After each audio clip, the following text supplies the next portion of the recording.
Salut les investisseurs intelligents, c'est Monsieur Rodolphe, bienvenue dans cette nouvelle vidéo. Aujourd'hui, je vous explique comment j'ai réussi à louer le mois dernier plus de 40 nuits de location, un de mes appartements que j'exploite en location courte durée. Vous allez voir, c'est très simple en réalité. Eh bien, c'est un appartement qui a été loué en totalité déjà depuis un certain temps parce que c'est un appartement qui a vraiment un très bon taux de remplissage. Mais le 20 du mois environ, j'ai reçu une annulation de la part d'un locataire pour les jours du 20 au 30 du mois.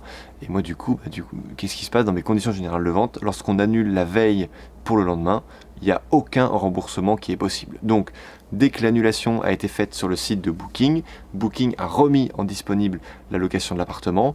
Qu'est-ce qui s'est passé? J'ai eu le lendemain une nouvelle location pour 20 jours, donc pour les 10 derniers jours du mois dernier et les 10 premiers jours de ce mois-ci. Et du coup, ce qui fait que j'ai pu louer 40 nuits. 40 nuits parce que le mois dernier était déjà plein, plus les 10 nuits d'upsell sur l'appartement. Maintenant, il se pose une question un petit peu morale. Qu'est-ce que je fais de ces 10 nuits? Est-ce que je les rembourse en numéraire auprès de mon locataire? Est-ce que je les rembourse sous forme d'avoir? Qu'est-ce que je fais? Qu'est-ce que vous feriez? Dites-moi dans les commentaires de cette vidéo ce que vous feriez. Je vais vous dire tout de suite ce que moi j'ai fait.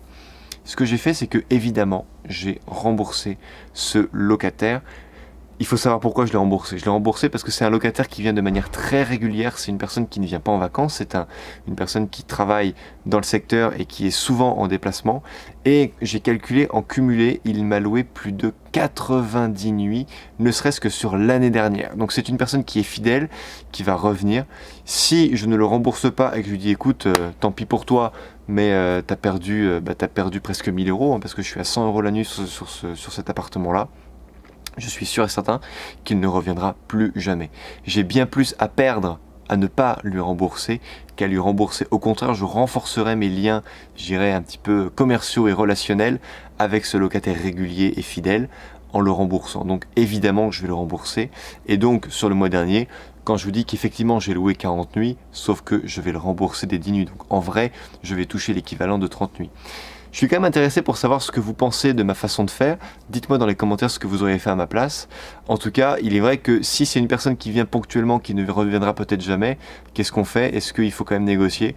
Moi, je vous encourage vraiment à maintenir de très bons liens. Et si vous remboursez la personne et que vous n'avez pas de manque à gagner, je vous encourage quand même à rembourser les personnes si vous avez surtout la garantie que vous allez relouer derrière. Si effectivement vous avez un petit peu de mal à remplir et que une fois que la personne a réservé l'appartement et que du coup il n'est plus visible aux yeux de la location, il est certain que vous allez perdre un potentiel de locataire qui aurait pu louer cet appartement-là. Et louer le jour pour le lendemain, ça peut arriver, mais c'est quand même pas forcément évident. Donc, voyez comment est-ce que vous pouvez faire. Peut-être que vous pouvez lui rembourser la moitié, les 2/3. Ou alors, ce que vous pouvez faire, ça m'est arrivé de le faire.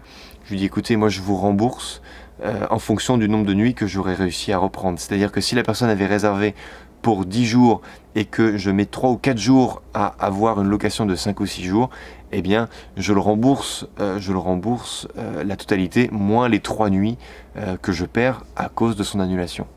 Voilà comment je procède. Chers investisseurs, votre avis m'intéresse. Dites-moi dans les commentaires comment vous feriez. Je vous dis à très bientôt pour une prochaine vidéo. Ciao!